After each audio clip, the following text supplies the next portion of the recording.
everyone. In this video, we're going to go over types of reactions that alcohols can perform. So some of this is review, but we will go over a couple of new reactions. So first, let's talk about substitution reactions. And let's go over SN1 to start. So last quarter, we talked about how you can use a tertiary alcohol and then a weak nucleophile like hydrobromic acid, and that will give us an alkyl halide. And then for SN2 reactions, we can substitute in a halogen for an alcohol using, for instance, tosyl chloride and pyridine. And remember, tosyl chloride will make the OH group a better leaving group because it's a poor leaving group. And then we can add in sodium bromide, for instance. So the bromide ion is a lot stronger than hydrobromic acid. And for SN2 reactions, we need strong nucleophiles. But this will allow us to turn a primary alcohol into a primary alkyl halide. Now there is another way that we could do this same reaction. We could also turn a primary alcohol into an alkyl halide using hydrobromic acid. So first the alcohol group will deprotonate hydrobromic acid, and then that will turn the OH group into a better leaving group. So essentially a water molecule. And then the bromide ion can come in and, I drew the arrow in the wrong spot. Can come in and attack the carbon next to the leaving group. And then that will give us our final primary alkyl halide. Now we can add chlorine instead of bromine, but we need a catalyst in order to do that. So remember, we could use something like HCl and zinc chloride. And that will give us an alkyl halide with chlorine instead of bromine. But again, zinc chloride needs to be used because we need to lower the activation energy for that reaction. Now, because we're using a salt as our catalyst, this only works with water-soluble alcohols.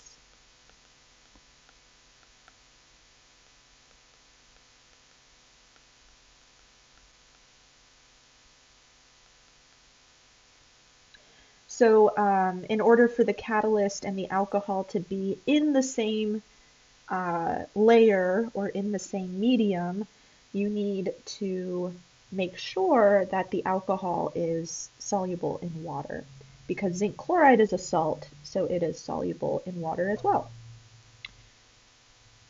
Okay, so if these don't look familiar to you, definitely write these down on some flashcards because we might use them in the future.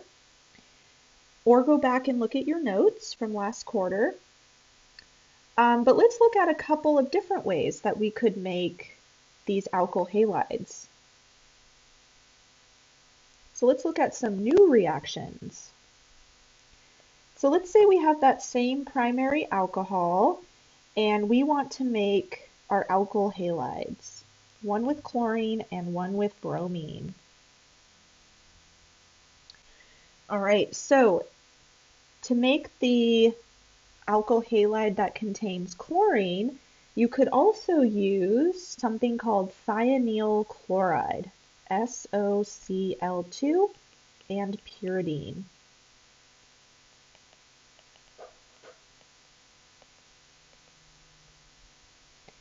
And then to make our alkyl halide with bromine, you can use something called phosphorus tribromide, PBr3.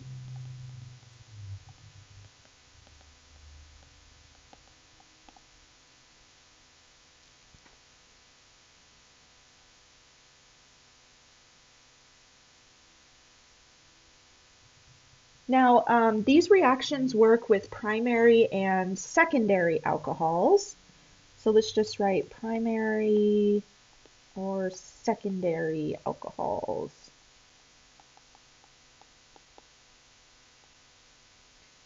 Okay. Now, these are SN2 reactions. So you do want to watch out for inversion, especially if you have a secondary alcohol, for instance. So let's actually go over the mechanism for these two reactions, and they are pretty similar. So that's good. You don't have to, remember two different mechanisms necessarily. But let's also just write a note here. Both reactions are SN2 reactions. So watch out for inversion. So if there is stereochemistry, we do want to be careful what that stereochemistry is at the end for our product. All right, so let's look at the mechanism for using thionyl chloride. All right, so we'll start with our same primary alcohol. Now, again, remember that OH group is a bad leaving group, so we need to convert it into a better leaving group. So we're going to add SOCl2, which looks like this. It's trigonal planar. And the oxygen on the alcohol is going to attack the sulfur in the middle, and then pi electrons will move up to oxygen.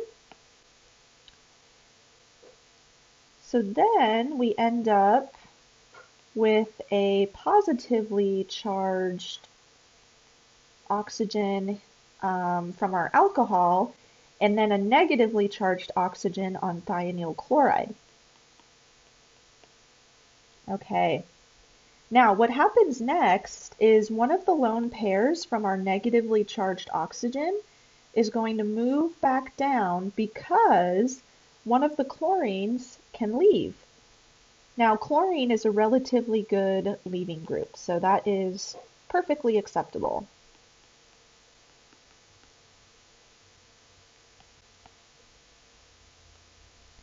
Okay, so now we have something that looks like this, where our oxygen from the alcohol is still positively charged, but now our sulfur has lost a chlorine atom, and it's regained its double bond with oxygen. And we have a chloride ion kind of hanging out. Now next, we're going to deprotonate our positively charged oxygen. And we're going to do that using pyridine. And I'm just going to draw pyridine here in case you forgot what it looks like. So it kind of looks like a benzene ring, but one of the carbons is a nitrogen.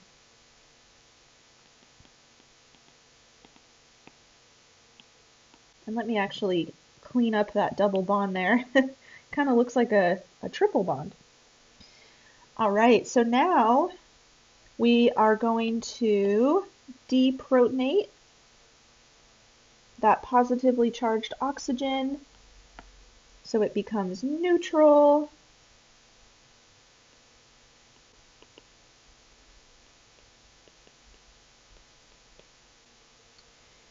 And then remember that chloride ion is still hanging out.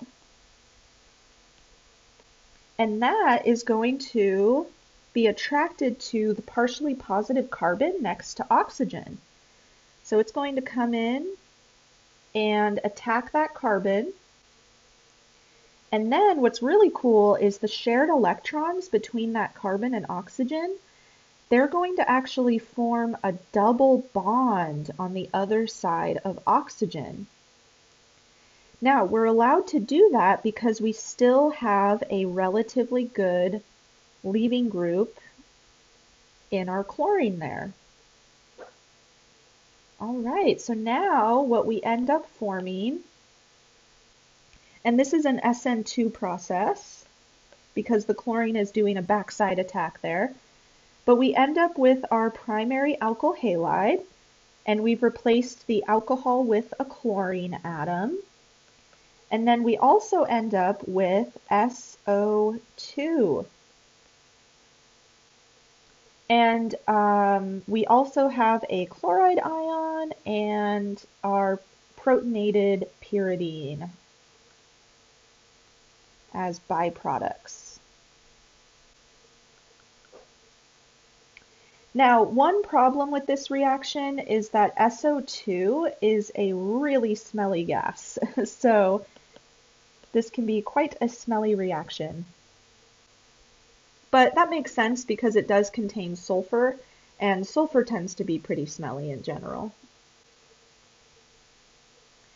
All right, so now the mechanism for using PBr3 is really similar to this one.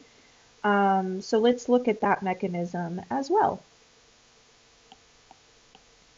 All right, so let's say we're starting with the same alcohol, but this time we want to replace it with a bromine atom. So like before, we have a bad leaving group. Oops, that does not look like an L or a G. Let me rewrite that. And this time we have phosphorus tribromide. So that's a phosphorus atom bonded to 3 bromine atoms. Okay, so the oxygen is going to come in and attack the phosphorus, and one of the bromines is going to leave because bromine is actually a pretty good leaving group. So again, our oxygen from the alcohol will end up positively charged. And this time we're kind of skipping a couple of steps that we saw for the mechanism for SOCl2. This time the bromide ion that left is just going to attack next. And then the shared electrons between that carbon and oxygen will just go to oxygen. So this is an SN2 process again. And we end up with our primary alkyl halide, as well as our byproduct here, where phosphorus is now bonded to an alcohol and 2 bromines.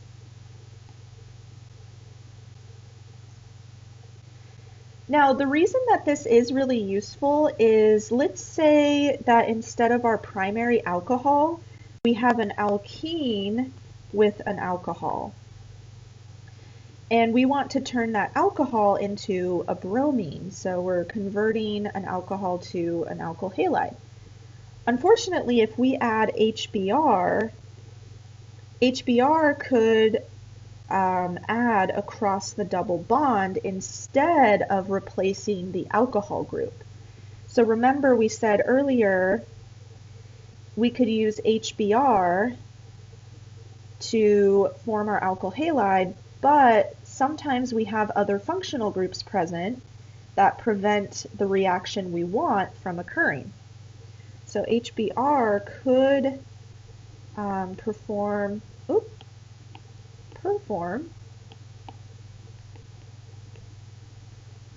addition across the double bond. So if you're trying to prevent an addition reaction further down your molecule, you could use PBr3 instead.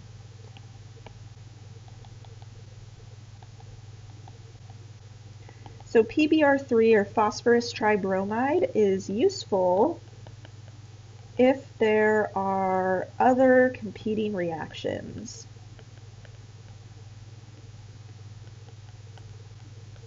So phosphorus tribromide will not react with that double bond. Okay, now let's do a little bit of review for elimination reactions with alcohols.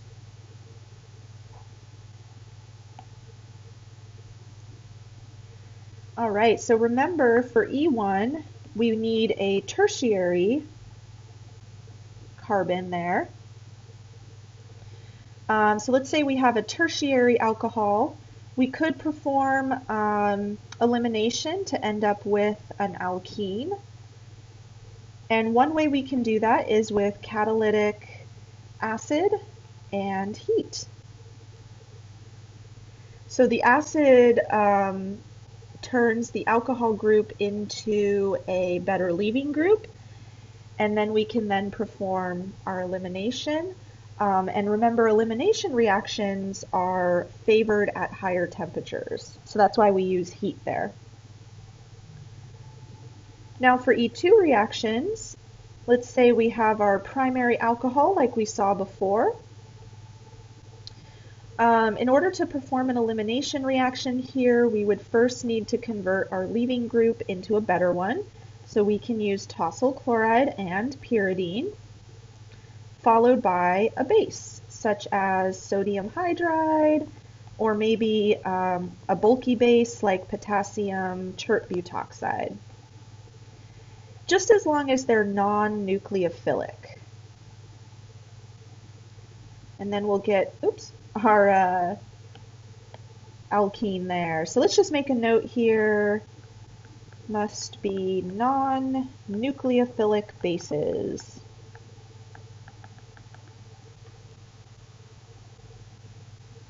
Otherwise, we would have a competing SN2 reaction. Okay, so again, make sure to go back and review some of these reactions, because as we start moving forward and incorporating more alcohols into our synthesis problems, we might end up using some of these reagents. And you might have already used some of these in your pods. So just make sure to make some flashcards for substitution and elimination as well. And I think we'll stop there today. In the next video, we're going to go over oxidation reactions of alcohols. So previously, we talked about how to reduce carbonyl carbons to alcohols, but now in the next video, we'll talk about how to oxidize alcohols into carbonyl compounds. So I will see you then.